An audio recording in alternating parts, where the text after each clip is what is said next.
I think it's interesting that people say, well, you know, Jim Cameron couldn't have screwed up. I mean, he must have been forced to cut the film like that. But, you know, in truth, to be fair to the studio, sure, there was pressure about the time. There's always pressure about the time on a film.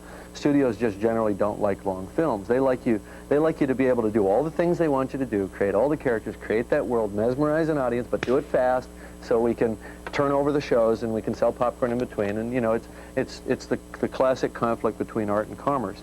Well, at that time, I was way out on a limb with a 3-hour movie. And I didn't want to put a 3-hour movie in theaters. I hadn't done it yet. Aliens was 2 hours and 17 minutes. Terminator was even shorter.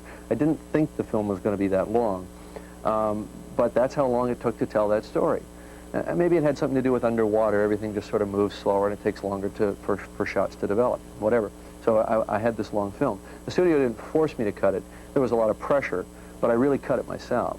And, you know, it was a painful thing to do, but what I wanted to protect, I thought that if I took out certain elements, I could protect what was really working well in the film, which was the Ed Harris, Mary Elizabeth Mastrantonio relationship.